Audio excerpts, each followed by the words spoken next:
Hello and welcome to the Game Theory Podcast. I'm your host, Sam Vicini. We are presented by The Athletic. Today on the show, Adam Spinella is in the building. Spins is here to break down the race for the number 3 overall prospect in the 2023 NBA draft.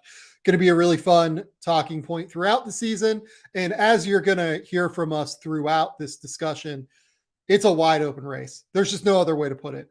It is completely wide open. This is not something that we're going to have set in stone right now by any stretch of the imagination, just because there are so many prospects I think worth considering.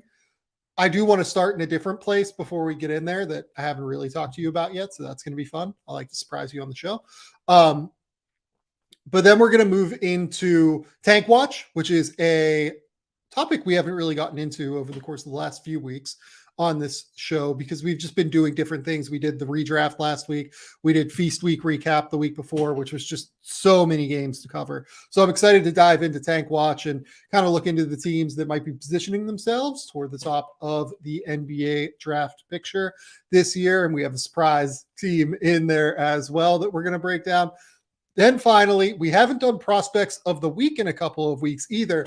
So we double dipped this week. Adam has 2 guys. I have 2 guys that we're going to talk about as prospects that we think are on the rise and are really, really worth tracking here as we move forward throughout the season. That's a minute and a half of me talking, Spins. Introduce yourself. What's going on, buddy? It's good to see you. Hey, Sam. Happy Sunday night here from me in the States, Monday morning for you over there. Another pretty good week of hoops. This has been a long one for me. I know I sent out a tweet on Saturday afternoon, like a little bit less from me in terms of the workload, the constant tweeting this past week. My team had 4 games.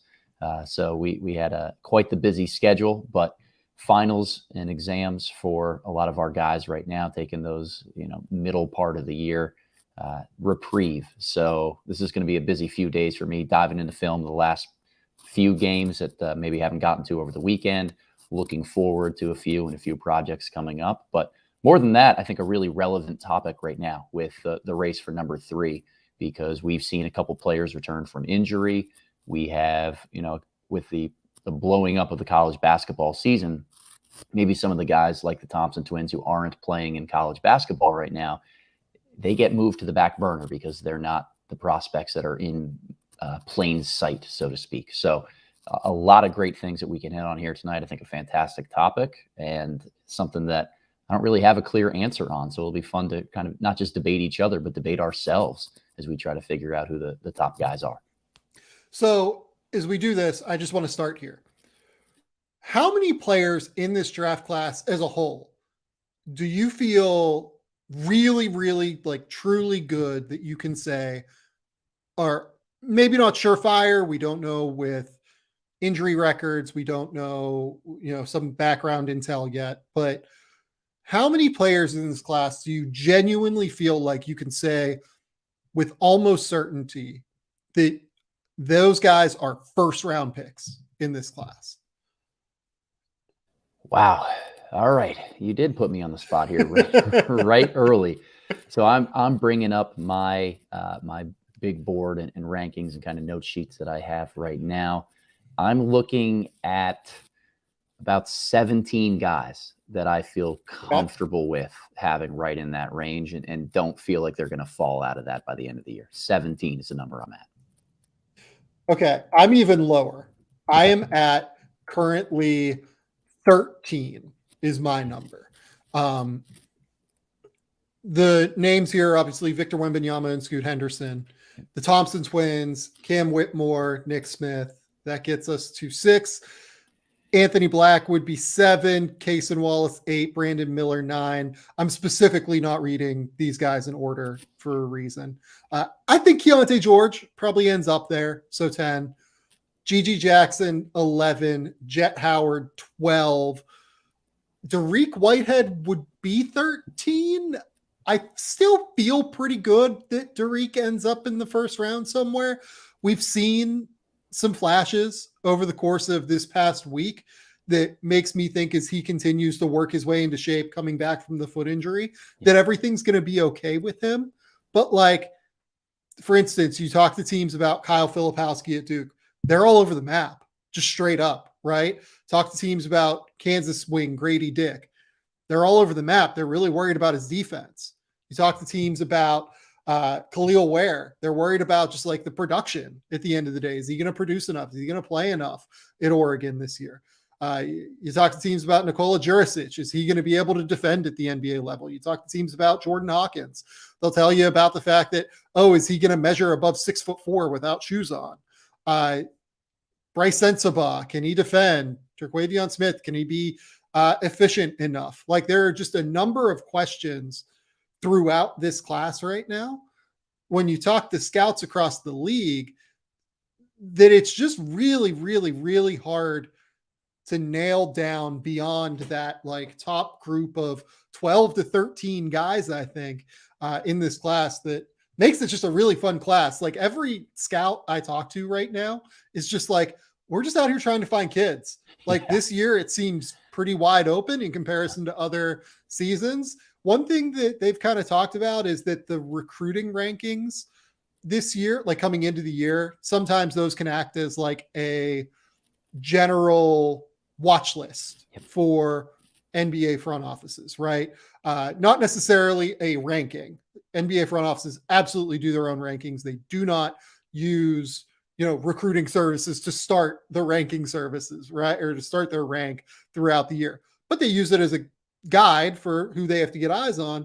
And one thing that they're kind of coming back to me with is like, some of the guys at the top of the rankings aren't quite as impressive as we'd hoped. We're finding more luck than usual in the middle of the rankings with guys like Donovan Clingan, Bryce Sensabaugh, Taylor Hendricks. Good Lord, my brain. We're finding more luck than normal looking through guys in that area that we kind of like more than we expected. Jet Howard would be another guy that really stands out there. I think he was a borderline top 50 guy. So it's interesting that we're in this place now where it does seem like scouts throughout the country, they always do due diligence like this, but this year it feels like they're really hunting and trying to find guys, because the guys that were expected to step up were not quite as elite as expected. And the returning class in this NBA draft just was not something that many NBA scouts were excited about to begin with. Right. Yeah, I think that's a huge part of this, that there aren't those upperclassmen or sophomores coming back that really have the gravitational pull to really get scouts excited and say, I had really high hopes for this guy coming back and proving that he can be a first-round pick without a shadow of a doubt. I think the other reason for this, Sam, college basketball, you win when you're old. And there are a lot of older players in college basketball still, thanks to the COVID year and extra eligibility that a lot of these teams have, the growth of the transfer portal. So it's a lot easier to play an upperclassman laden team, and that means younger guys don't have the same margin for error. I mean, one quick example that pops to the top of my mind here is at Duke in the front court there, with Derek Lively kind of ceding minutes to a transfer from Northwestern that John Shire can really rely on. So when you have older options available, there's going to be just less of a margin for error for some of these young guys. Makes it really harder for them to produce. I think the same thing can be said for Khalil Ware. It's where college basketball is at, and it makes it much more challenging, particularly early in the season, to get a great feel for who's going to be those one and done prospects by the end of this thing. Yeah, no, I totally agree. It's a really, really interesting draft class because of that. And it's one where I think it's going to be interesting to track what teams kind of find those diamonds in the rough. Like, I wonder if this is a year where the quote unquote pre-draft process ends up being pretty extensive, with teams feeling like, we found this diamond in the rough. We really like this guy. We're really, super high on this player, X player, Y player, right? Let's try and shut him down early because we feel like we have a better evaluation on him than other teams do. It's a real eye of the beholder year. I wouldn't be surprised to see that at all at the end of the day. But that's not why we're here. We're not here to break down the class as a whole. We're here to break down the race for the number 3 overall pick. And I'll ask you this. What player, we're going to, kind of maybe handicap this with odds at the end, right? All right. But before we get to like just ranking them, what player in this number 3 overall race is most interesting to you based off of what we've seen so far? I think the most interesting to me remains Amen Thompson for the Overtime Elite program. And it's due mainly to, I don't know if I've ever seen somebody that has the combination of first step and vertical athleticism that he does at about 6'7". And it almost feels like, even though he's a really good playmaker with the ball in his hands, even though he's got this absurd craft as a finisher to be able to contort himself around the basket and finish around guys, just those physical tools that he brings to the table, NBA teams can do so much with and continue to tap into. Like, he's going to be a walking paint touch at the next level. And that, to me, makes him the most intriguing of everybody we're going to talk about today as a number 1 option. I think one thing we've seen over the last several years, or maybe even a decade or so, is that NBA teams are really good at developing guys to become competent shooters. Some guys that you don't necessarily see being good 3-point shooters, whether it's on volume or just even at all in their NBA careers, find a way to end up developing it at some point. And if that's the case, the natural tools, the playmaking feel become even more important in the draft process. So I'm really intrigued by Amen Thompson. It's why he's kind of been, for lack of a better term, the front runner to be the number 3 pick in this draft for me. But I think that his physical tools are the most translatable to the NBA in terms of being a number 1 option. I think that his physical tools make him the player that has the most upside, almost, just because of the athleticism, right? Like, this is a legitimate, like, Zach LaVine level elite athlete. You might be able to convince me his first step is better than like someone like Zach LaVine. Yeah. And Zach LaVine for many years was, if not the best athlete in the NBA, certainly among the top 3, 4, 5 in the NBA. I think Amen Thompson from day one is a top 5 athlete in the NBA point blank. Guys like John Morant, Zion Williamson, etc. He is in that class, like, no questions asked, in my opinion. He has an incredible mix of body control, first step explosiveness. Explosiveness is a leaper. Everything he does is just so he's so skinny but powerful at the same time. It's like everything is so coiled and ready to just like explode as soon as he touches the ball. He also, I think, as much as I love Cason Wallace, I think Cason Wallace is fucking outstanding, and he is unbelievable. And I think basketball IQ defensively is probably higher than Amen Thompson's. But because Amen Thompson is 6'7" and has like a 6'11" wingspan, I think Amen Thompson probably has the highest defensive upside of any of the perimeter players in this class. If things like really broke right for him on defense, he really works hard. He has an unbelievable motor. I really genuinely believe that Amen Thompson and Asor also, they're just like elite level character kids. You can go back and watch the breakdown of their own tape that I did with them. Go subscribe to the YouTube channel, Game Theory Podcast with Sam Vecini on YouTube. You'll be able to find that breakdown. It's in the section titled like tape breakdowns or whatever I titled it. But they're so smart. They clearly are highly emotionally intelligent human beings, and they work. Like, you listen to anyone around the Overtime Elite program, they work. That's it. That's what they're about. So I really, really buy into Amen Thompson. I just don't know if I love the touch. I like his touch around the basket for the most part. I just haven't seen much that makes me believe he has the touch, like from 3.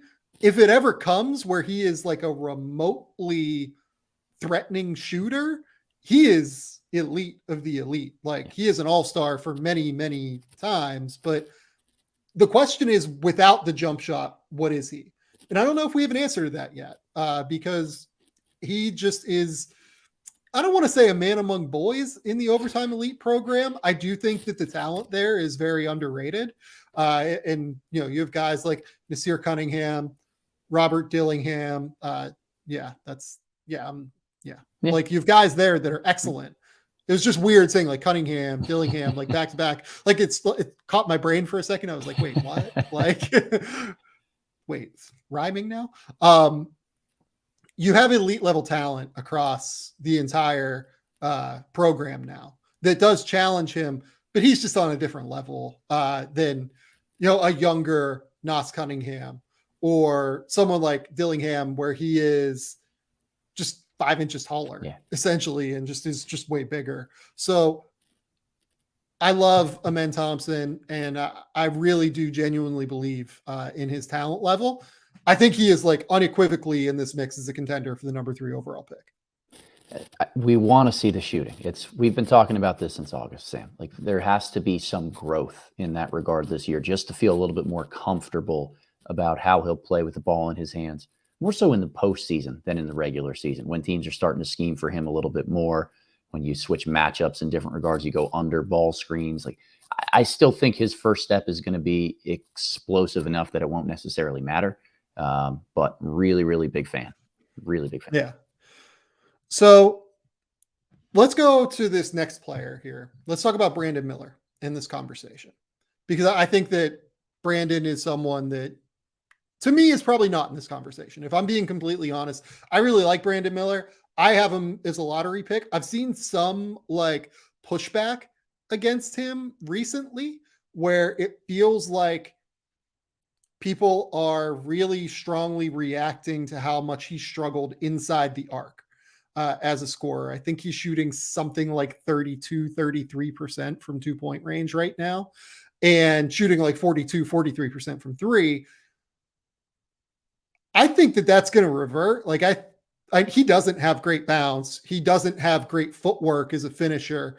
I think as much as anything, his struggles there are related to that footwork issue, where he just doesn't get enough out of his athleticism around the basket. It's not that he's a bad athlete. I just think he really needs to get with a trainer this summer and just like work through his steps when driving, because he just gets caught in between steps way too easily and way too frequently.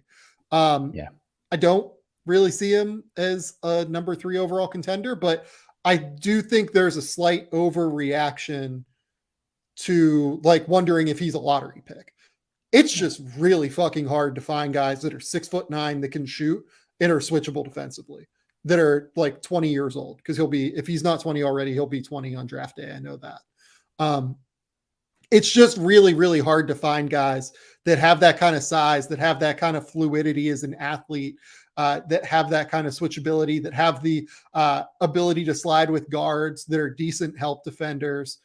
I don't think he's like a crazy defender necessarily, but I think he is someone that will be able to live out there in the playoffs in a defensive scheme. I see him as like a starter essentially in the NBA. And that's a guy that's a lottery pick, I think, because if the handle ever does come along and the footwork ever comes along, you do see some real like pathways to significant upside, even if he's not quite there yet. I think that he's a really, really high-end, like offensive version of a role player who can also be somebody that, you know, if he does get the handle fixed a little bit more, he's a tough bucket. He just finds ways to score in really tough ways in the mid-range area. So if that continues to develop, if he can just put a little bit more pressure on defenses to separate one-on-one, not necessarily get all the way to the rim, but to at least draw help defenders. I think we've seen enough playmaking and passing feel from him that he's going to be smart in that regard. You know, for all of the semi-physical limitations that Brandon Miller has, he's actually a decently smart basketball player. Knows how to use angles to his advantages, is a willing passer in different ways. Like the handle has to improve in terms of how he separates from people, but if he can get there, there's a front court-ish handler, like pick and roll initiating role that I think he can live up to someday. So I'm in agreement, not a number 3 contender, but I'm glad you brought him up here because his stock has been so volatile up and down the board already thus far in the draft cycle, going from, mid first round or late first round guy with a ton of preseason hype. And we ended up getting him pretty high on my preseason mock draft that we did here. And I think that coming down to earth a little bit, seeing the limitations in real time, but still need to understand, like, this is a top 10 pick, and he's a really good offensive player. Okay. I want to stay in the SEC for this next one, and I want to give what might be seen as something of a hot take. I don't know. For what it's worth, there are quite a few scouts that I talk to that do see it this way, but it's not consensus right now. I like Anthony Black more than I like Nick Smith. Ooh, that's where I'm at on this. I know that Nick Smith had the explosion points wise in the game against Oklahoma this week. I watched that game this morning. My eyes just kept going toward Anthony Black in that game. He should have had like 12, 15 assists in that game, and they just like smoked layups and missed open threes. He lives in the paint. He's a terrific passer. His feel for the game, we knew his feel for the game was terrific coming into the season. It's exceeded that. Like, his handle and his ability, his explosiveness, his first step, I think has exceeded what I expected. I wasn't quite sure what to make of the athleticism with him coming out of Texas, but like, I wasn't sure if it was like Josh Giddey. Is he a little bit more than Josh Giddey athletically? Is he something a little bit less than that, like in terms of explosiveness? I think he's really, really impressive. And on top of that, he's a killer defender, and he's shown more touch than what we expected coming into the year. The mechanics need some work, but I think that there's enough touch there to buy into it. I have Anthony Black at number 5 on my board right now. Ooh. I am very in. And look, that group from like 5 to 9, 5 to 10 is very fluid. I have a lot of names like right in there, and we're going to talk about a lot of them within this discussion. I think Anthony Black is outstanding, and I am extremely in on him as a prospect. If you recall, Sam, when we were doing this exercise over the summer and looking ahead to the draft class, we were talking a lot about what is it that Anthony Black needs to show this year. And I had two and a half things to see. One is the explosion athletically and the ability to get separation from his man one-on-one, put pressure on the rim. I think we can check that box and safely say that he's a good athlete against other college players, against other people his own age, and he's got a tight enough handle to be able to separate. I think the other area I wanted to look for is just his conversion around the rim. I saw a player when he was in high school who got a lot of offensive rebounds and finishes of his own misses that left some points on the board because he was kind of aiming his finishes near the rim and overcompensating with spin and touch. I think he solved some of those problems, at least from what we've seen already. Now, as we get deeper into SEC play, there's more physicality, there's more length, there's more interior defense that he might be going up against. We can see some of that change. But I've been really impressed with the finishing touch as well as the first step. That 2.5 area was going to be the jump shot. We knew it was a work in progress in terms of how smooth it is, but I wasn't necessarily concerned of how high of a caliber he's going to make them. It's more so about the willingness to take them. Does he have confidence in his jumper enough to play off ball when Nick Smith, when Ricky Jedi Council, when some of the other guys on this Arkansas team have the ball in their hands? And I think the answer has been yes. I want to see that continue to grow as we get more games where he and Nick Smith are playing together. I think that 3-man backcourt in Arkansas of Smith, Black, and Council is incredibly, incredibly explosive. I think all three have the potential to be first-round picks. I think Council is pretty dang good. But with that said, I just want to see how Black spaces the floor consistently and want a little bit more of a sample before vaulting him into this category. But I'm with you. The size, the feel, the defensive pressure, and how he has answered every single question that we've had of him coming into the season, he belongs to be somebody mentioned in this conversation.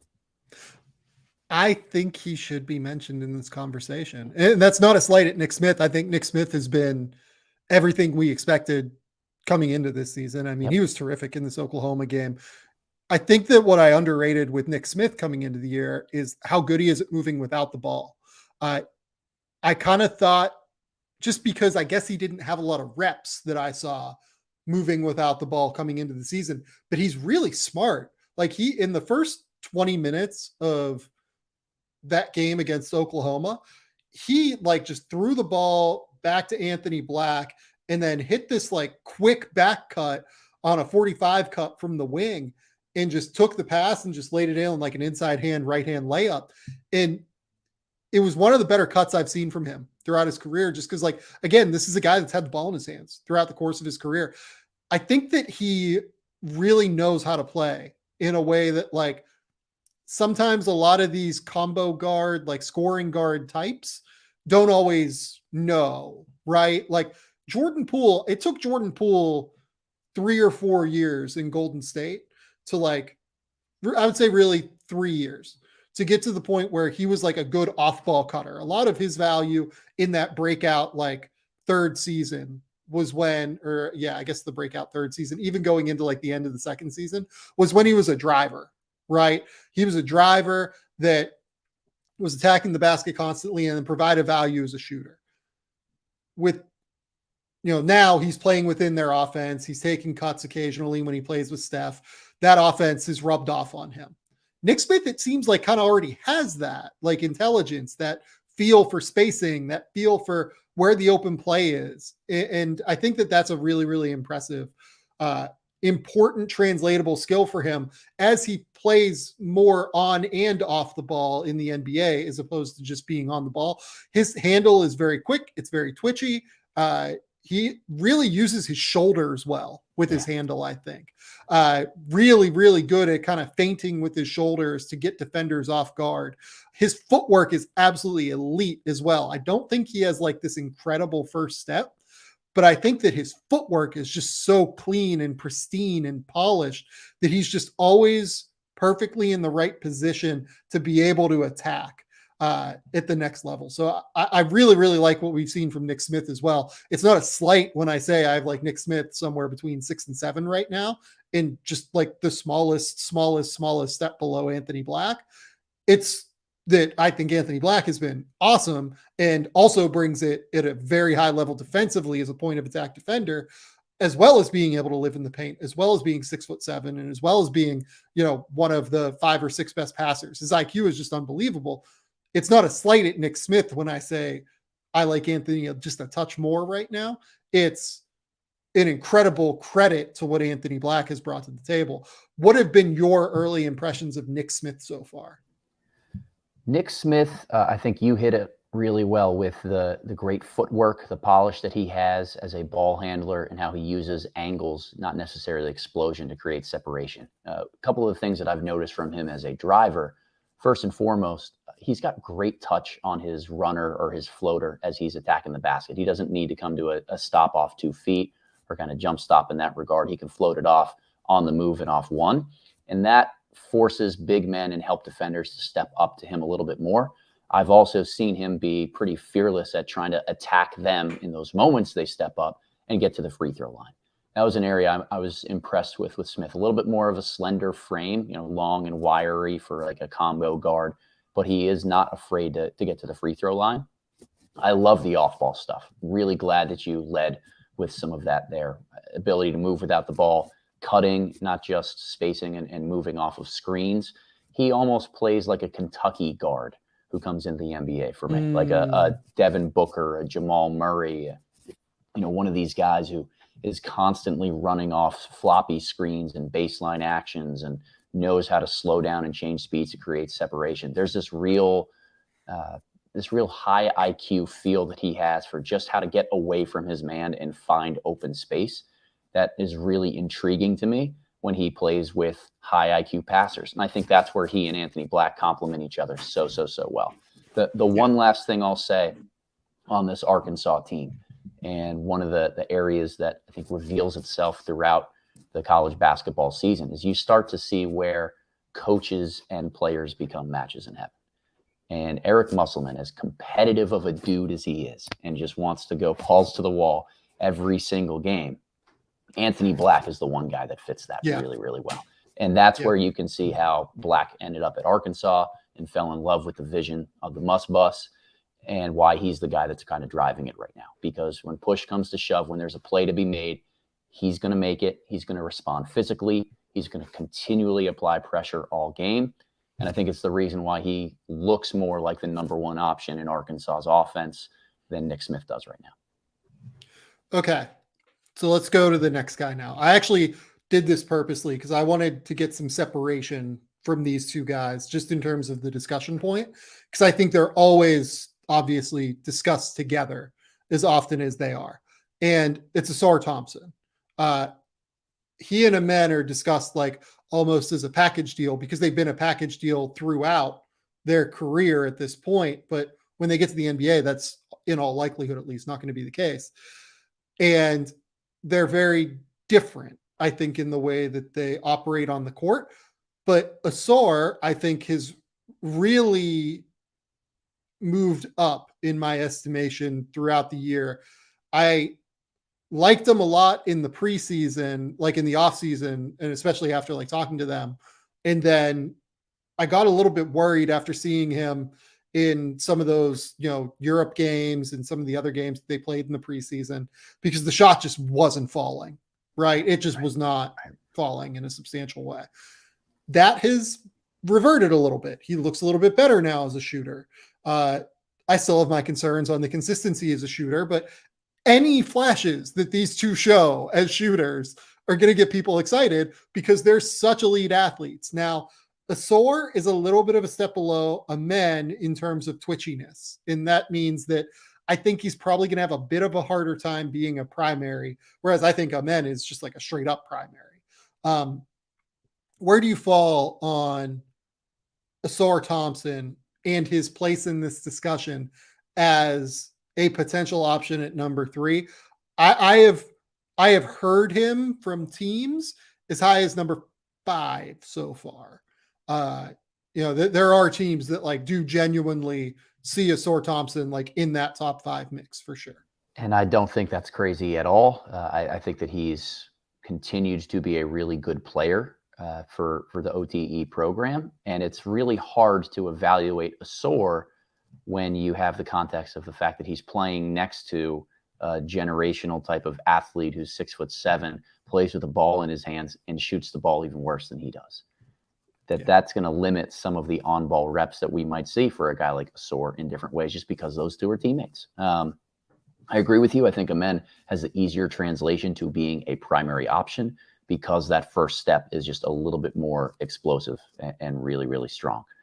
When it comes to what Ausar brings to the table, and look, this is what we do for a living, so this isn't necessarily a critique at ourselves, but there is so much attention paid to every single game that these guys are participating in, that any flash of shooting gets seen as a major positive. And with Amen and with Ausar, it was really going to be, the first one to develop any semblance of a jump shot is the one that might take the biggest leap relative to their starting position in this draft cycle.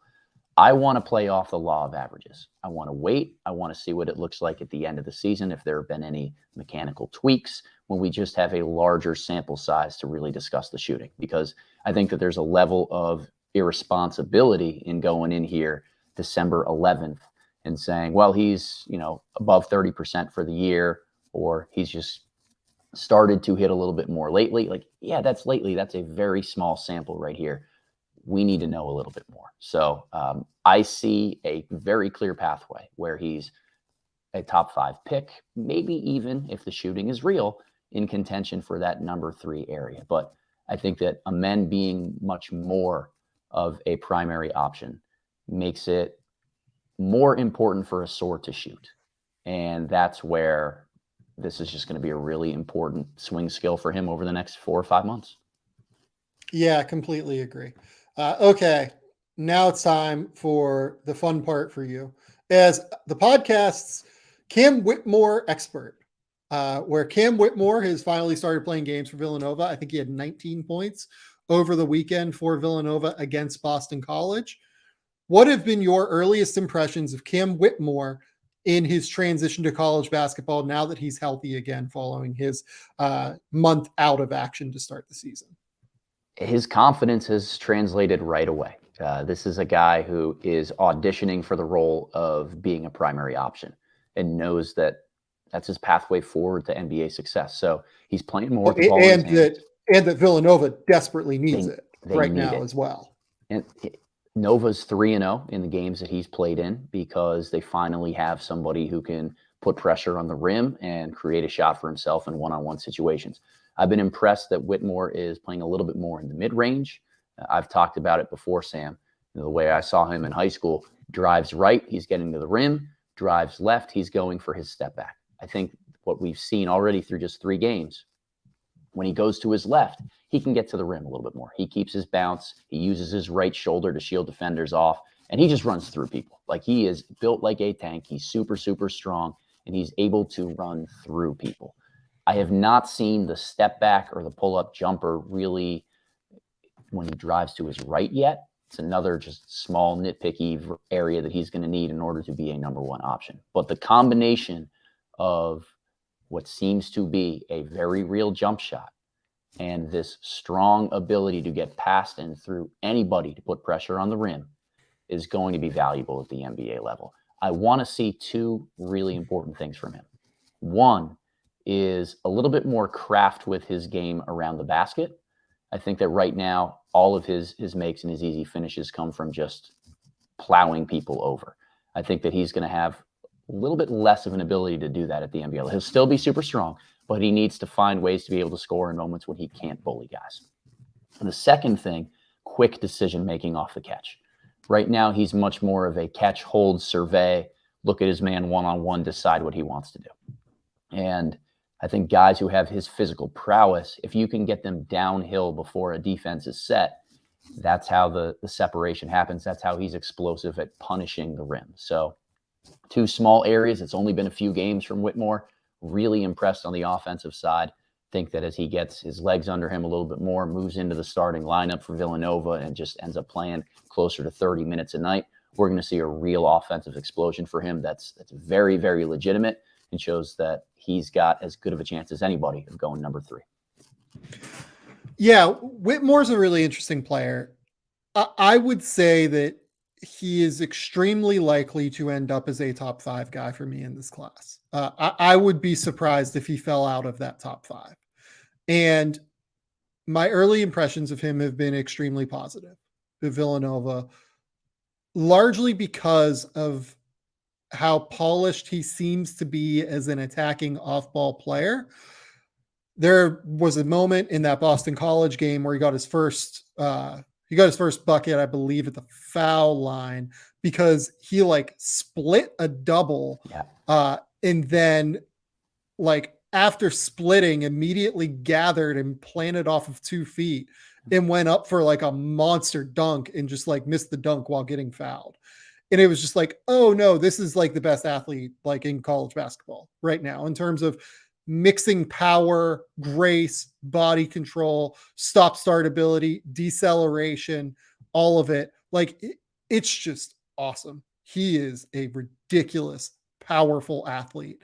His shake, I think, going backward has been really apparent as a ball handler. He is very comfortable putting the ball on the ground, using his footwork, using his shoulders again to be able to shake and get to that step back jumper. He's made a few of those. He made a few of those in the Boston College game, particularly. He made one from the mid-range that was super impressive, as well as one behind a ball screen that was very impressive. That's stuff that for a guy that's 6'7", 230 pounds, physical athlete, going to get buckets in transition, going to get buckets as a cutter, going to get buckets as an on-ball creator very clearly. That's stuff that is very, very hard to find for that size and that powerful level. One thing that does worry me a little bit is Boston College did some different things defensively to try and clog up the paint in that game.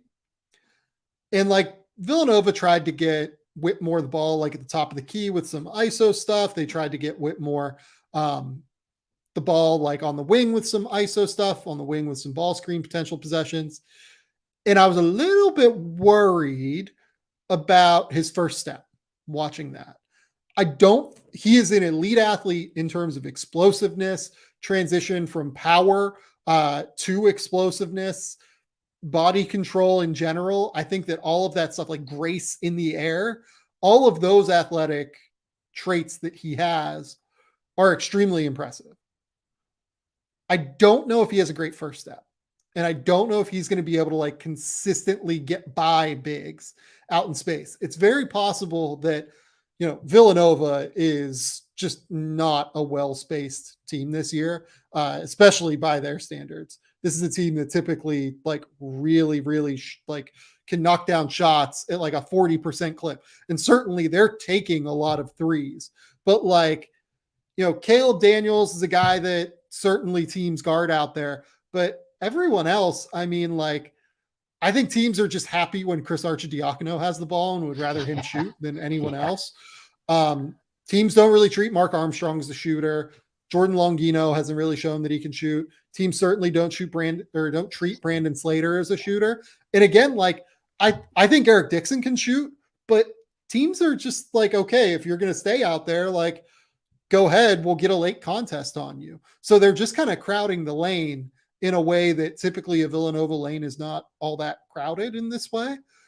So I would like to see a little bit more tape on where Cam Whitmore's first step is, I think. But the big thing is like plays with real bend, plays with real body control, plays with real grace, plays with real fluidity, explosiveness, power.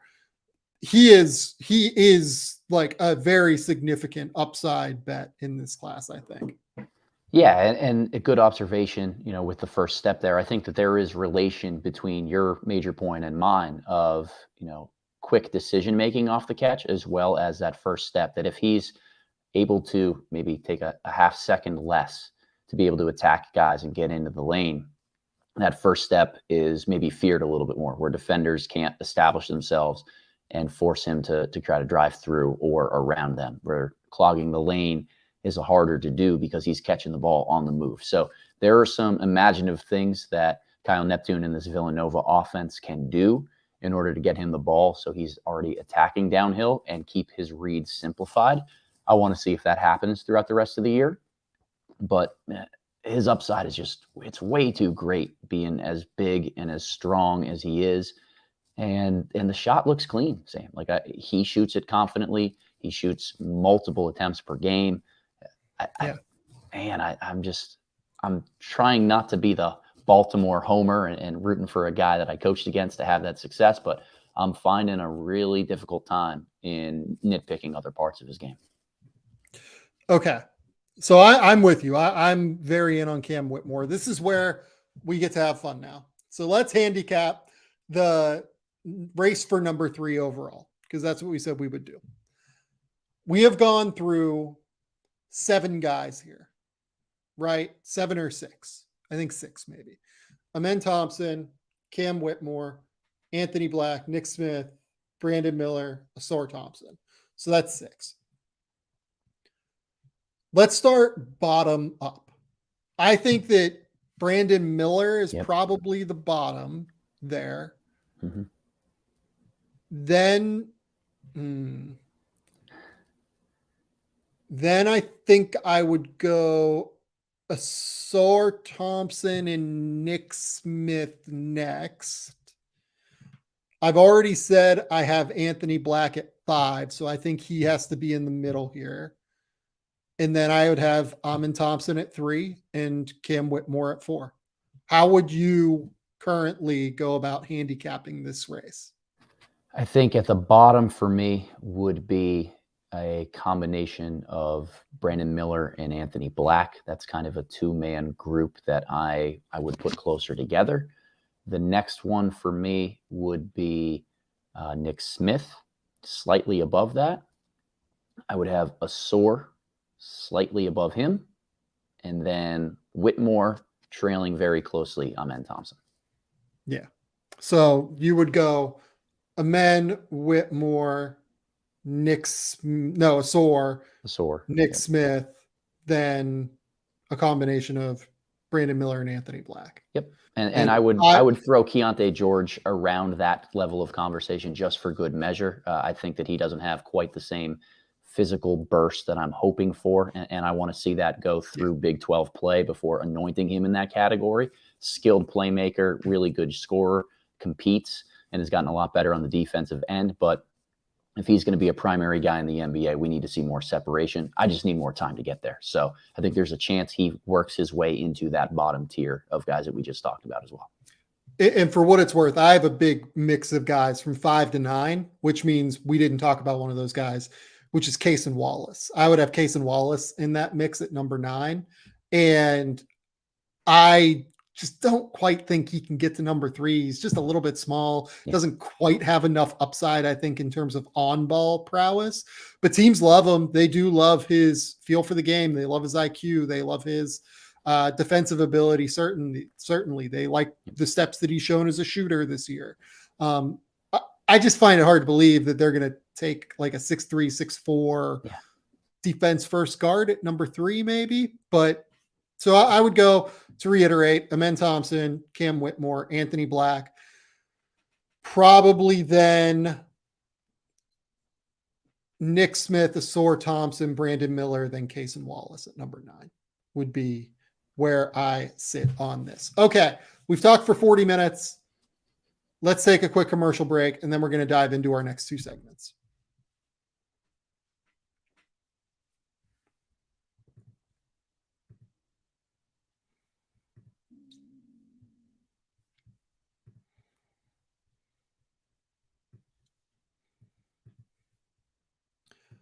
Okay, folks, it's time for the segment we haven't done for a few weeks. It's Tank Watch time. We're going to dive into the teams that are in the mix to try and be in the Victor Wembanyama sweepstakes, or that maybe you're trying not to be in the Victor Wembanyama sweepstakes but can't help themselves. Then it's important to know the rules here. Stock up means that your team is bad and that your stock is rising to end up in the Victor Wembanyama sweepstakes. Stock down means that your team is playing better. Why are we doing this in a convoluted way? Because this segment is dumb, and why wouldn't we just get as dumb as possible with it, right? Right. So, Spins, stock up. Who are you going with? This week for stock up, I am going with the Washington Wizards. 6 losses in a row as we're currently recording this right now. A ton of guys banged up. A lot of injuries taking place. And look, Kristaps Porzingis has been playing well. We have not seen him and Bradley Beal play a ton of minutes together. I still have questions about just the overall fits of guys on this roster. And there's a huge portion of this that's influenced by, how the rest of the league is doing. That 1, 6, 7 game losing streak in early December, late November can really impact where you sit next to your peers. And I think we've seen quite a few teams in the Eastern Conference continue to win games, maybe survive an injury or two and surpass Washington in the standings. To me, that's more about things leveling out to where they predictably should have been closer to the start of this season. I don't know where you weigh in on the Wizards right now. I haven't watched a ton of their games over the last week, but it just seems like they're going to struggle to find a groove if they don't get everybody healthy really quickly.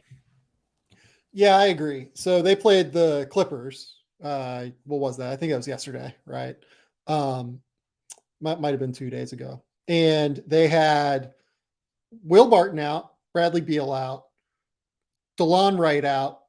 I think Monte Morris didn't play in that game as well. And Johnny Davis was still in the G League.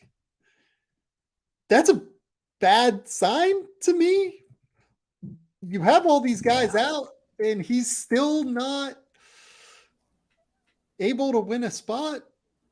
I watched like some of his G League stuff earlier today, and so like the overall numbers here in the G League for Johnny Davis: 13 points, 4 rebounds, 2 assists, 43% from the field, 35% from 3. That's in the G League for Johnny Davis.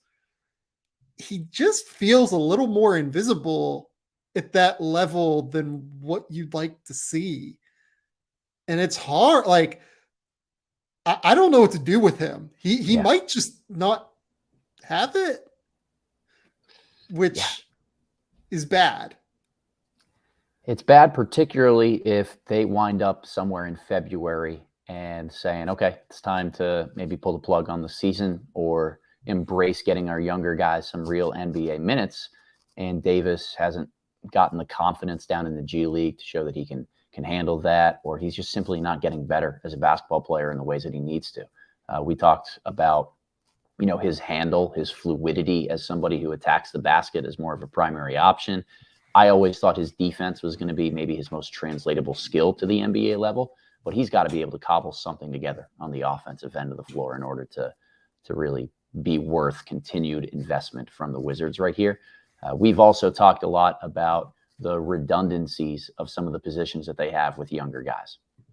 That, constructing a roster where, Kyle Kuzma is playing really well. How do you carve out minutes for Corey Kispert and Denny Avdia and Rui Hachimura and all of these different guys that are still on their rookie deals?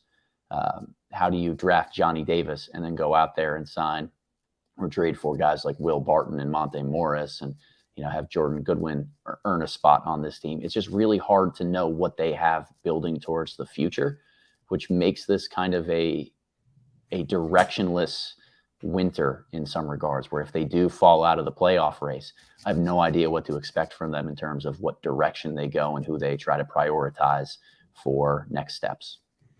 Yeah, and like the hope for Johnny Davis was like that he could be like an on-ball creator kind of that could live off of his pull-up jump shot a little bit and could defend at a high level and be like a complementary starter, right? The good news, I guess, is that like the complementary skills have kind of showcased in the G League. I think he's been pretty okay defensively. And then on top of it, he is making his catch and shoot jumpers. So I pulled up his numbers here in the G League. He's made 42% of his catch and shoot threes so far this year. He's only taken 19 of them, but it's a good sign. The problem is that he's making 21% of his jumpers off the dribble right now. And he has this is a guy that like has never really had much of a like floater game. He has an in-between game just based off of like the mid-range pull-up, but like he's never had that like craft as like a forward attacker trying to, knock down that little floater in the 8 to 12 foot range. A shot that's really important for him is someone who's like in the 6'3" to 6'4" range. I guess like maybe, I think he's a little over 6'4", maybe is what he came in at. So I don't know, man. Like, maybe it is a little bit weird to me that like he can't get on the court if he's going to make catch and shoot threes and is going to defend at a reasonable level. But like the Wizards like just straight up like inverted their offense sort of kind of in this Clippers game where like Jordan Goodwin played some point guard, but like they initiated a lot with Denny Avdia. They initiated a lot with Kyle Kuzma, right? There were only two guards that played in this game for the Wizards, Jordan Goodwin and Devon Dotson, both of whom are undrafted guys. Devon Dotson a couple of years ago, Jordan Goodwin this year. Like, if he can't get minutes over those guys, or like just can't even like, I mean, you're playing like, I guess that they like played some Corey, like they played a lot of Corey Kispert minutes at the 3 in that game, like some minutes at the 2, I guess, for Kispert. I don't know, man. I would like to see Johnny Davis, I guess, is the thing. Johnny Davis, please come back. But yeah, I mean, this is a guy that like I know missed a little bit of time early in the season with some COVID stuff. Maybe they're trying to ramp him back up. I don't know, man. I'm concerned. Even with that, like I'm concerned about this, and I just hope that he is being developed in the right way. Yeah, I think that there's something to be said for when your franchise player is Bradley Beal, that you need the right type of guard to work next to him. And if Johnny Davis is going to be more of a spot up catch and shoot 2 guard who, defends well and just doesn't operate with the ball in his hands a ton, I don't know how well that meshes with Bradley Beal. Like if that's the vision from day one and we're not trying to explore more, that seems like as much of a philosophical problem for how you projected Johnny Davis's role next to what you're building for than it does kind of Davis realizing his skill. Yeah. Okay. Yeah, it's a bummer. I mean, that's definitely tank watch up. The vibes are not good right now in Washington. They are 4 games below 500 in what is a playoff race that is going to be exceptionally tight as the season progresses. So this is not good. This is very not good. I also want to give my tank watch up right now. The Louisville Cardinals. This is not an NBA team that's tanking. It's a college team that looks like the worst college team at the high major level I can remember. This is a team that has talent too. Like, they should not be this bad. They absolutely should not be this bad, but they have really one ball handler that they can rely on in L. Ellis. And then when teams just try and take him out of the game, it becomes exceptionally hard for them to initiate any offense whatsoever. And Ellis can get a little bit turnover-y from time to time as it is. This team, it just looks like every team that plays Louisville is ready for every single action that they're going to run every single time. There is no it seems like there's no creativity. It seems like there's no trying to manufacture open shots. And look, like 3 or 4 of their 5 best players are like 4s. So spacing is hard there. Yep. Right? Like, spacing is very difficult, and it's hard to manufacture shots if you can't manufacture spacing because you can't shoot. But like, they don't really shoot well. They don't manufacture open shots with like interesting, intricate sets. They turn the ball over like crazy. Like, this is like the least functioning offense I've seen in a long time at the college level. Yeah. If you're not going to shoot it as a coach, you've got to step up and scheme a little bit more. You got to find ways to get guys open near the basket. You've got to create movement patterns that are simultaneously effective at opening up the lane and unpredictable. So defenses can't hone in on tendencies that you can take care of the basketball in certain ways. And I'm not one to throw any coach under the bus. That's just not what I like to do, because I know how hard this job is and can be. The one thing I have noticed from Kenny Payne, not necessarily a critique, but certainly something that caught my eye, is that a lot of his responses and his media answers tend to be revolving around playing harder and having more fight and buy-in from the players in that regard. And while I think the vibes are pretty far down in Louisville, and that's a fair, constructive criticism to have of the guys within that program, I think that there also needs to be some activity to try to meet them halfway, right? To realize the limitations of the club, to understand the personnel that you have in order to field a strong defense and play all of those bigger wings that they have, and just find a way to, whether it's constant pressure on the defensive end of the floor so you can get out and play in transition and create early, easy buckets, that gets your energy, that gets your momentum up. Something. And it seems like a lot of it right now is the rah-rah, like we got to buy in, we got to try harder, we got to dig deeper, the cliches as opposed to the tactical fixes. Yeah, here's the thing. Their defense has not been that bad since Maui. Like, they played Maryland, they gave up 79 points in 71 possessions. They played Miami, they gave up 80 points in 74 possessions. They played Florida State, they gave up 75 and 69 possessions. Like, that's not good. It's certainly not what you would want to see, but the defense is like not the problem here. The defense is aggressively not the problem here. It is the offense. The offense is a nightmare. Like, yep. And you don't manufacture offense by playing harder. You manufacture offense by running sets or doing creative things or trying to space it a little bit more. Like, this team shoots 28% from 3. They take, I guess, like a reasonable amount of threes for the fact that they shoot 28%, but like, they just turn it over like crazy. They don't really go to the glass and like offensive rebound either, which is kind of staggering to me. This team currently is, let's see here, 314th in the country in offensive rebounding rate, despite the fact that they're like playing, JJ Traynor, Jalen Withers, and Brandon Huntley Hatfield as their most common lineup. And then have guys like Kamari Lands, Roosevelt Wheeler, Sidney Curry. Like, these guys should be crashing the glass, Like, manufacture offense that way, manufacture extra possessions that way. This is a disaster. Like, this is, I have kind of seen enough from this to where if they go like 2-30 or whatever they're on pace to go, I'm good with them deciding Kenny Payne is not the guy. Like, that would be okay to me. That is, I am typically never in favor of a team firing a guy after one season. I think that in college you need to get time to build a program, but like, I just haven't seen anything that makes me think that there is like scheme coherence there that will work. Look, the two most efficient modes of offense are offensive rebounding and transition. And you can call that hustle plays. I think that there are different ways schematically that you tap into that. One of them is certainly sending more guys to the class, and I think Louisville has the personnel for it. I think the other is just deciding you're going to be more aggressive. You're going to trap more. You're going to shoot passing lanes a little bit more.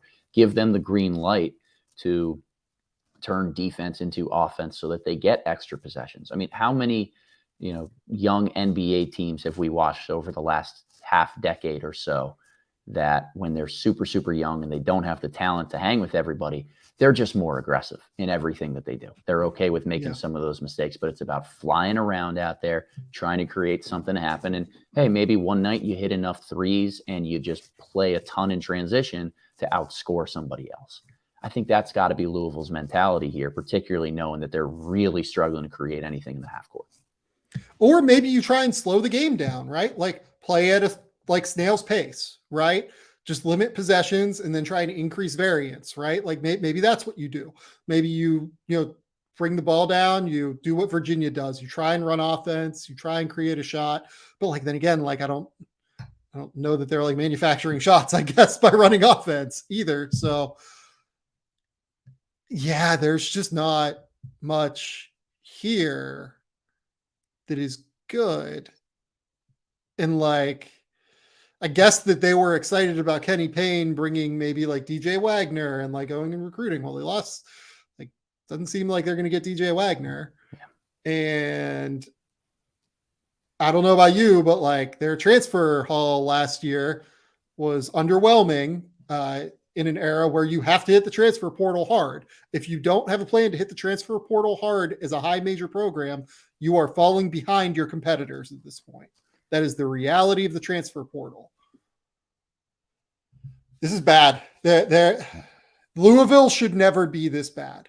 Louisville should have higher expectations. This is a team in a program that makes an exceptional amount of money because they have an incredibly good deal with the stadium. What do you want to call it? Like, it's the Yum Center. I know that. Center, like, they have a great deal there where they make a lot of the funds. They can afford to pay a buyout if they have to. And they have a lot of financial benefactors that I'm certain would be willing to pay a buyout. I know it sucks to maybe do it to one of your own. And let's see how the season goes. Maybe they get better. Maybe they show signs of life in the second half. Maybe they adjust the scheme here in order to make some changes. They have a 9-game layoff between the NC State game or a 9-day layoff, including Christmas, obviously, between the NC State game and the Kentucky game. Maybe that's your window to try and do some things a little bit differently, right? Maybe you can try and implement some things there that you haven't been able to. But yeah, no, this is if we're at the point now where like that staff, I think, should be worried at this point. Like, this is bad. College basketball is better when Louisville is good. So I think we're all rooting for this to turn around and even just show signs of life throughout the rest of the season that keeps recruits, keeps transfer portal hopes alive to keep things going. Yeah. Okay. Do you want to do stock down in Tank Wash? Yeah, let's do it. So we alluded to the Washington Wizards maybe falling a little bit in the standings, not just because they've lost 6 in a row and they've had some injuries, but in large part because there have been a couple teams that have started to win games and figure things out in the Eastern Conference. And I think one such team is the Brooklyn Nets, that after a real disastrous start to the season, their defense being like woeful levels of putrid on an NBA scale.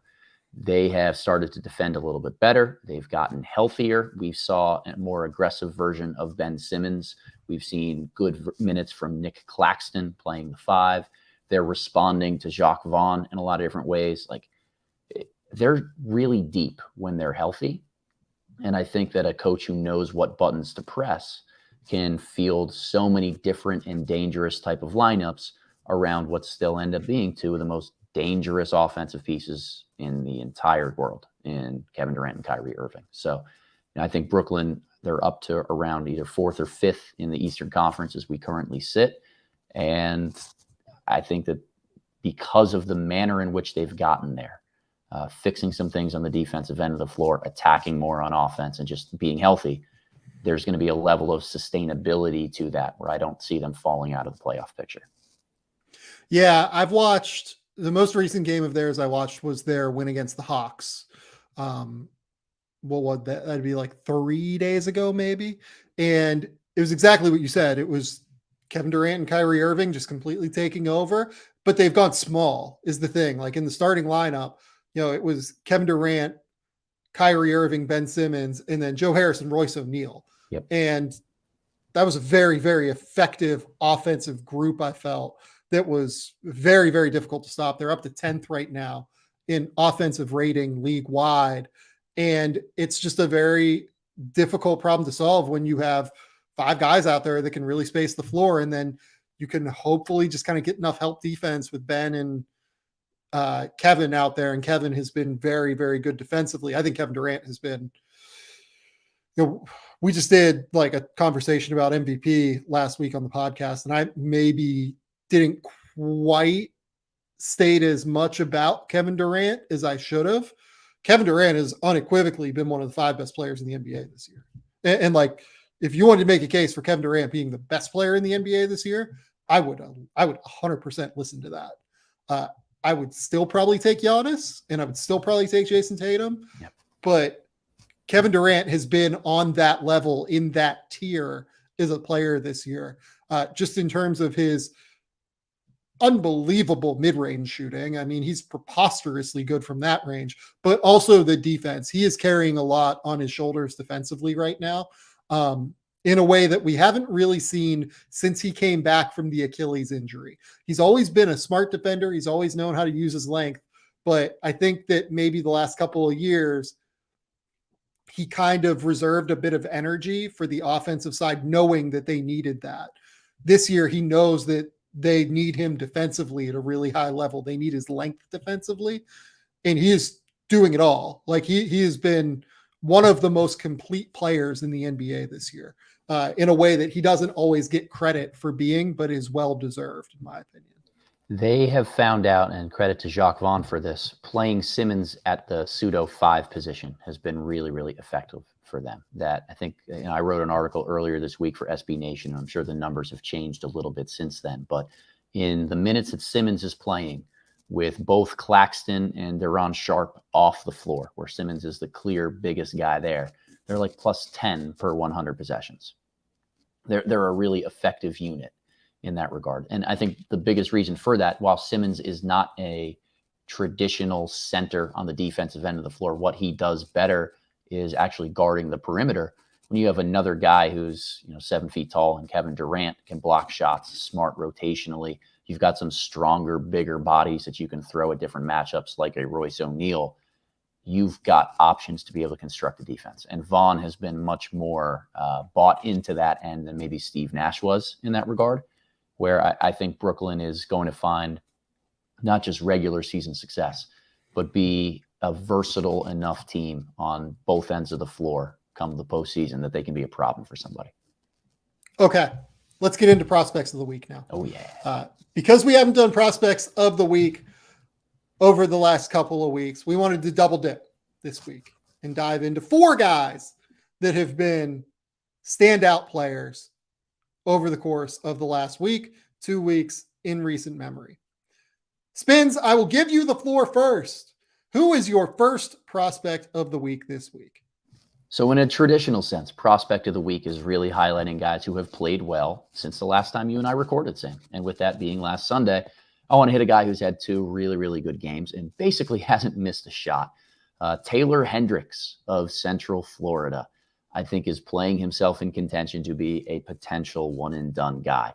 You had mentioned and brought up his name a little bit earlier as one of those middle part of the high school rankings coming into this year, but NBA scouts find themselves enamored with him, and there's a big reason why. He's about 6'8", like really big, strong-bodied wing. You think he's a little taller than that? I have heard that he might come in above 6'9". Ooh, me likey. So Hendricks is continuing to grow. He's continuing to find confidence. I think UCF has been the perfect spot for him because they allow him to play in so many different ways and roles and not just be a bigger wing floor spacer that I think he would be more of if you were playing on a true high major contender type of team. Today against Tarleton, 16 points, 6 of 7 from the field, 3 of 3 from deep, 9 boards, 2 blocks, a handful of really good passes. I think he's starting to explore the space a little bit more as a creator. Last weekend against Samford, 21 points, similarly 6 of 7 from the field, 4 of 5 from 3. So yes, he is 7 of 8 from his last 2 games from deep. And yeah, and the shot looks good. It looks great. It's quick. It's smooth. He hits it in a variety of different ways. They had him in some pick and pop actions. They have him spacing the floor in the corners. He had one awesome play last weekend against Samford where, because he's a little bit taller, smaller defender on him, trying to crowd him and poke the ball away, got jarred loose a little bit, but he just went right behind his back, got it to his left hand, took one dribble and pulled it up from 3. Like, there's just so much unexplored shot making there. I think the physicality and his movement patterns on the defensive end make him somebody that can guard bigger wings and potentially both the 3 and the 4 at the NBA level. He just checks so many boxes for what NBA teams look for, and he's much more advanced and polished farther along than I thought he would be. 10 dunks and 19 three-pointers through 9 games that he's played this year. Those are really, really high numbers. He's knocking on the door of being a first-round pick, Sam. I had a scout ask me earlier this week, what is the difference between Taylor Hendricks and Brandon Miller? And I thought it was an interesting question. I think Brandon is just a more fluid athlete. I think he plays with more bend. I think that he's more switchable defensively. I think Hendricks is probably a little bit better of a weak side rim protector. I think that he uses his length on the defensive end in help situations a little bit better. But I think that Miller has a lot more upside as a ball handler once he gets the footwork stuff down, because his body mechanics allow him to play with real bend. And I think it's just more technical stuff that he's working through now. Hendricks plays a little bit more upright, and I think he's probably going to be resigned to being more of an off-ball player in the NBA. Now, I think that might also end up being the case with Brandon Miller, where he is more of an off-ball player if he can't work through some of the footwork stuff, some of the tightness of handle stuff. But I would take the upside of Brandon Miller still. But I thought it was interesting that that question got posed to me, just in terms of scouts will often pose to me these interesting hypotheticals, right? Where one guy is seen as very different than another player, right? In a different tier of prospect than a guy that's like in the lottery, right? And make you critically think about what the difference is between the two players. I do think Brandon is a better prospect, but I think that that is an interesting comparison that is worth at least kind of thinking through, right? Well, and it's a testament to how productive Hendricks has been to start the season and consistent in that regard, that he can go from being a guy that I didn't see mentioned pretty much anywhere coming into this draft cycle as a one and done, like an intriguing prospect with some NBA upside long-term, sure. But one and done, I wasn't really seeing a lot of that chatter or from people that I was talking to, hearing that he was in that range. For him to not only kind of bust through that area this quickly into the season, but then have what does he do differently than Brandon Miller? Are we sure that they're not too different in terms of the types of players that they are? To have that question be popped up is just a testament to how consistent and good Hendricks has been. Yeah, I think that's right. Okay, I'll go next with my first one. I'm going Donovan Clingan at Connecticut. I think I might have mentioned, I can't remember if I said this on mic or off mic to you. Donovan Clingan is the player that I have been asked most about by NBA scouts, agents, sources throughout the league over the course of the last week. Clingan is Connecticut's backup center. He is 7'2", 265 pounds. He has a 14.3% block rate, and he just swallows up everything within their zone. They play him in a drop, and he's so big that like he made guys like Colin Castleton and like Charles Bediako and Musa Cisse just look like small when they were on the court, which is crazy to me. Like he made Nafali Dante look small. Nafali Dante is like 6'11", 7 foot, 270 pounds. No, probably like 250 maybe, I guess. And he makes those guys look small. He is so big. As an 18-year-old, 7'2" guy. He just completely swallows them up. He's a really smart, instinctual rim protector. He has very good instincts in drop coverage. And the offense is coming. Like, he had 21 points and 11 rebounds against LIU Brooklyn today. LIU Brooklyn is one of the worst teams in all of college basketball. He did that in 15 minutes. He had 21 and 11 in 15 minutes. Against Florida, he was also the best player for Connecticut in that game as well.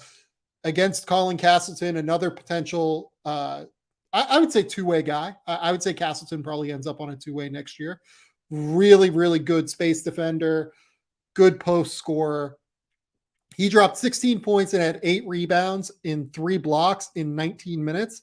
On top of that, I would say he was the driving force more than anything else in terms of why Colin Castleton ended up going 4 of 14 in that game. And that's a guy that is a potential like All-American this year if things really go right for Florida in SEC play. So I don't know if he is a 2023 guy or a 2024 guy. I think we need to see way more in terms of where his feel is offensively. I think we need to see way more in terms of what he can do offensively outside of score at the basket. But he looks really, really good. And he looks like I've had multiple coaches that have watched Connecticut, played Connecticut, tell me like they were a harder problem for us to solve when Clingan was on the court than Adama Sanogo. And that's how good he's been. Yeah. And Adama Sanogo is like, again, guy in the mix to be an All-American this year. So yeah, I think we need to start taking Donovan Clingan a little bit more seriously because he has legitimate elite center size, not just like, you know, oh, he's another freshman center who's limited and his drop coverage big, whatever. He's big enough to actually do it at the next level.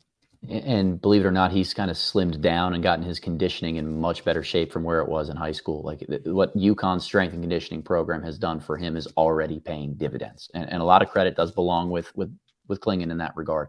I had the unique opportunity to watch him play a lot on the AAU circuit. I think it's one of the reasons he was maybe, I don't want to say undervalued as a recruit coming into college, but he played on the hoop group circuit and wasn't necessarily playing against all of these big time sneaker, Nike, Adidas, Under Armour competition every single game that he was playing.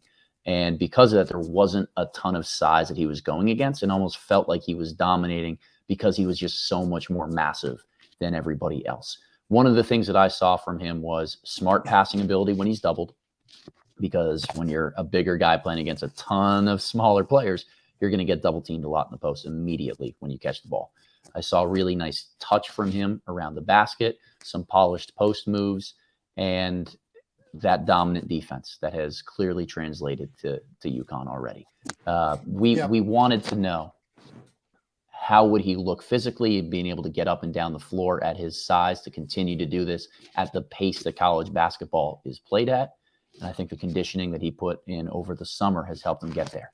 The other thing we wanted to see is just, can he do this against other big men? Can he do this consistently on a night-to-night basis because he is so big He is smart with angles. I think he's got great touch near the basket.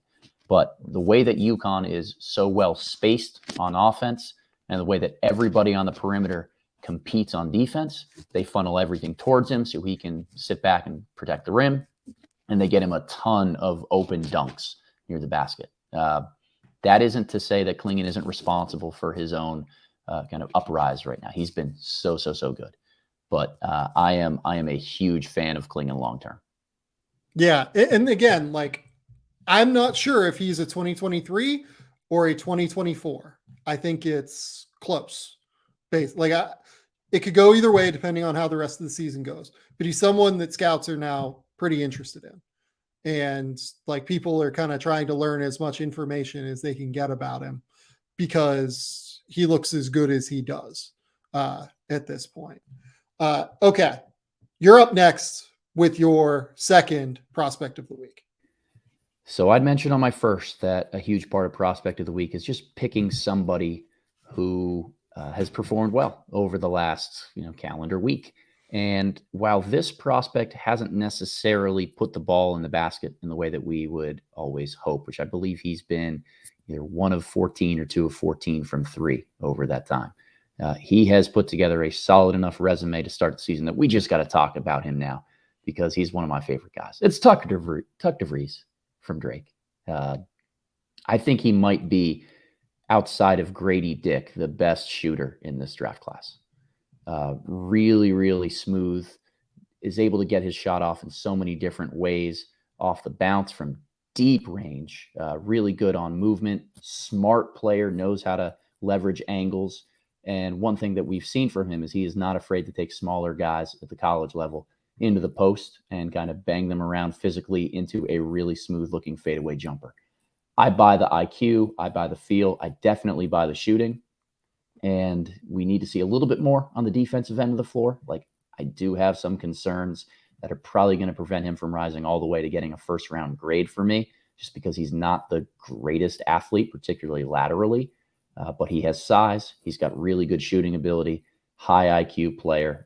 I'm all aboard the Tuck train.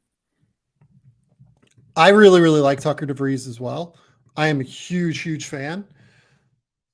I also just have significant athletic questions. He's the best movement shooter in the class. Like, I don't even think it's all that close. Like, I think he is very clearly the best movement shooter in the class. He can take them off of like pick and pops. He'll take them on, like, they run him off of some like stagger screen actions where he'll like shoot up from underneath the basket, all his momentum going toward the other basket on the other end of the court.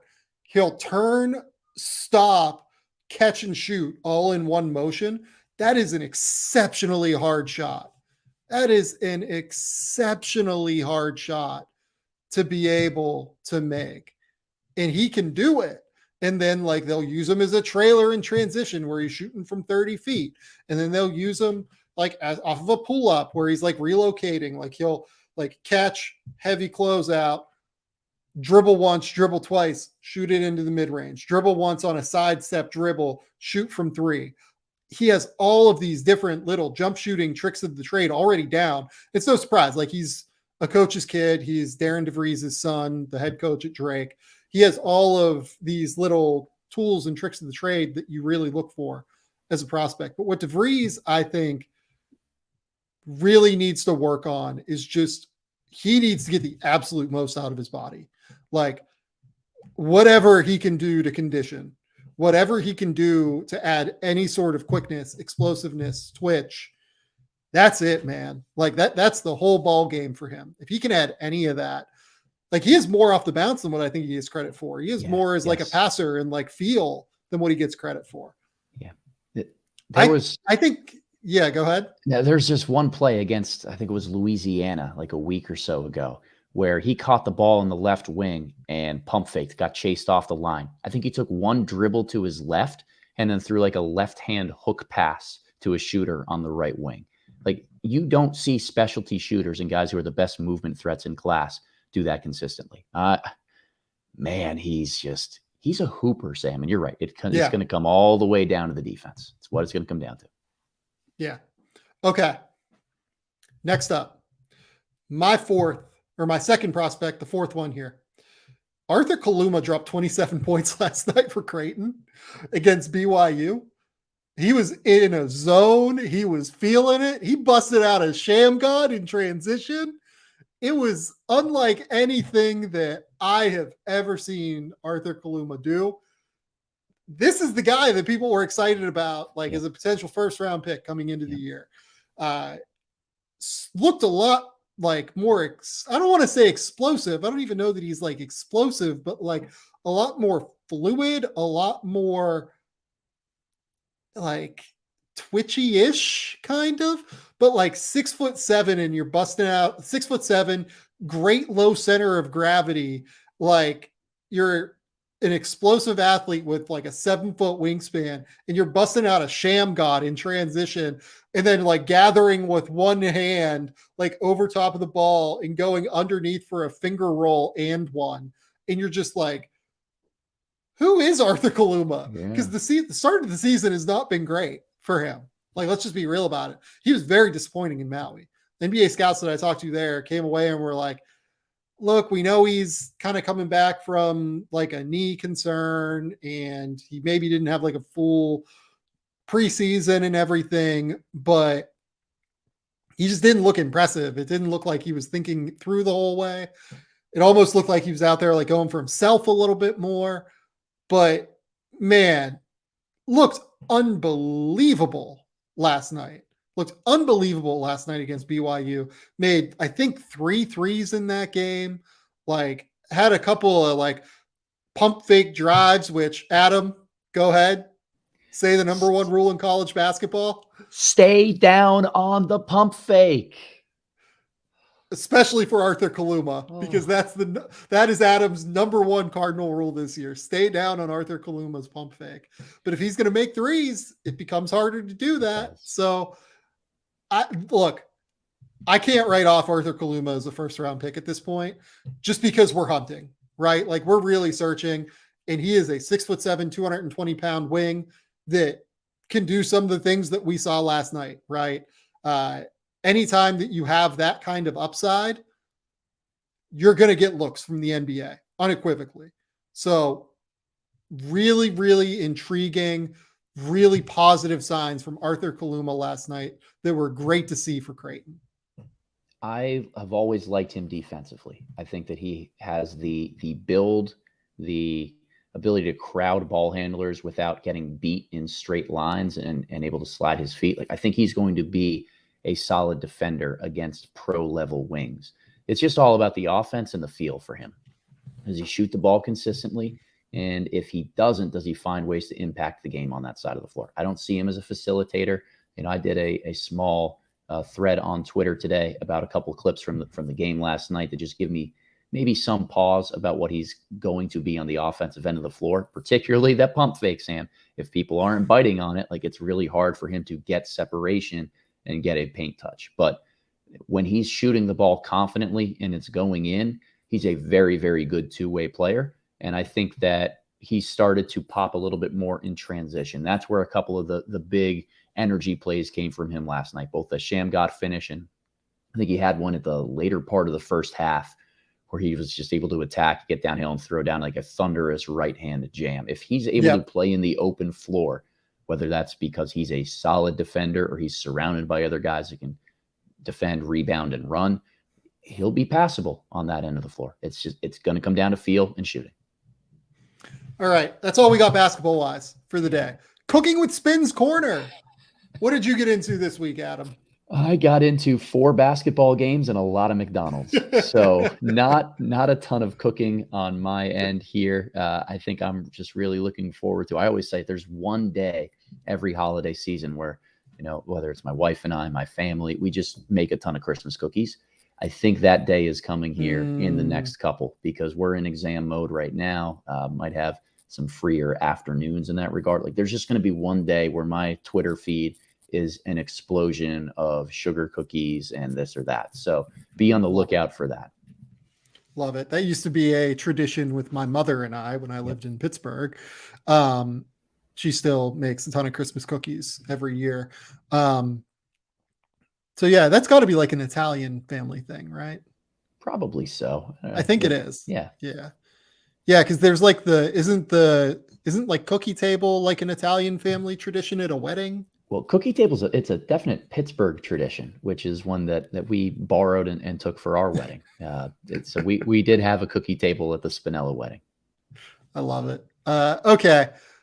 Movie corner with Sam. I watched 2, or I guess I've watched 3 2022s over the course of the last week. Watched Emily the Criminal, which is Aubrey Plaza's new movie where she is like a student debt riddled 30-year-old, 29-year-old, something like that, who goes to a life of crime to try and make money. Interesting movie. She's great in it. Aubrey Plaza's terrific, but didn't totally vibe with me. I saw Amsterdam, which is the most disappointing movie of the year. It has, listen to this cast. You will know who all of these people are. Okay. Christian Bale, Margot Robbie, John David Washington, Mike Myers, Michael Shannon, Zoe Saldana. I don't know if you know who Matthias Schoenaerts is, but he's in it. Alessandro Nivola. Let's see, that's 9. There were like 15 of them. Taylor Swift is in it. Oh. Let's see who else. Chris Rock is in it. It's just Anya Taylor-Joy is in it. Rami Malek is in it. That's 13. Like we're just like listing down just like a who's who of great actors in 2022. And this movie was a mess. Like David O. Russell thought that the material was way more interesting than it was. He told it in the most convoluted, like non-creative, creative way that he could have possibly done it. He chose like style over telling an interesting story at every turn. And I think that overall the script was just a nightmare. And yeah, it was disappointing. Maybe the most disappointing movie of the year when you have that kind of cast. And then also saw Decision to Leave, which is Park Chan-wook's new movie. And that movie is just absolutely a gut punch and is amazing. And I would recommend everyone go to Mubi. Mubi, I know you sponsor podcasts. Please, by all means, come to my people at The Athletic. I will 100% sponsor Mubi as a platform. I love your platform. Decision to Leave is on Mubi now, MUBI. And you can get a 10-day trial or something like that in order to watch it. But it is awesome. It is so good. All of his movies are so creative, and it's just like almost like a murder mystery, romantic thriller kind of thing. And it's just amazing. And I would wholly recommend watching it from anyone.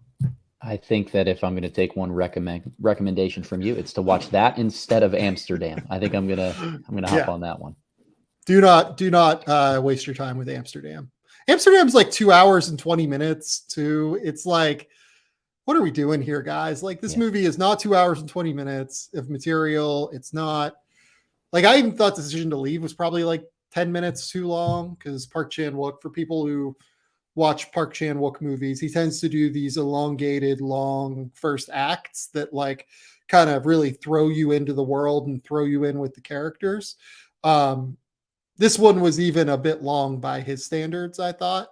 But yeah, we need to edit down movies. I know that, Park Chan-wook and David O. Russell seems like a not great person given all the reporting out there, but like David O. Russell and Park Chan-wook are like two of the great auteurs of the last 20 years. But like, let's condense these just a little bit, just small amount. That's all I'm asking. Don't think that's unreasonable, Sam. Adam, tell the people where they can find your work. Tell the people what's going on in your life. Just let loose. This is your time. Oh, my time. Well, Sam, thank you. It's always a pleasure being here and just talking hoops with you. If anyone wants to find any of my work, find me on Twitter at @theboxand1_. YouTube is just my name, Adam Spinella, and then our Substack, theboxand1.substack.com. I do a weekly NBA article there, write some stuff for SB Nation on the national NBA coverage side in that regard. And I've previewed this for the last couple of weeks. The first video comes out tomorrow we're diving into the top 25 prospects that I've scouted in my time doing this since 2018. Really fun series to put together. I think the final video, when it's all said and done, is going to be like an hour and 25 minutes. So if anyone ever watches that, like, I'm sorry, you're crazy. Don't do it. But it's kind of fun series to kind of release in segments and parts here, and been a dive into the past that I've learned a lot from. So always recommend people learning from their own mistakes, as I have certainly made plenty of them, but trying to just be better here for this 2023 draft cycle and make sure we don't mess up with who we get third overall on our boards, like we talked about tonight. Adam, don't diminish your work. This is going to be a great video. Go watch an hour and 25 of Spins' work over on Adam Spinella's YouTube channel, named Adam Spinella. Yeah, I'm still working on draft guide stuff. I don't know if you'll get anything from me in terms of new content at The Athletic this week, but I will have podcasts. I will have Schindler on Tuesday going into Wednesday. I have another guest scheduled already for Thursday and Friday. I'm ahead of the game this week, so I'm excited.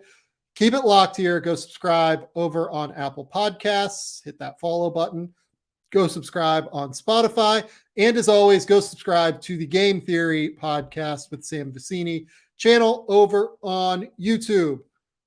That's all I've got, though. Until next time, we will talk soon. Bye.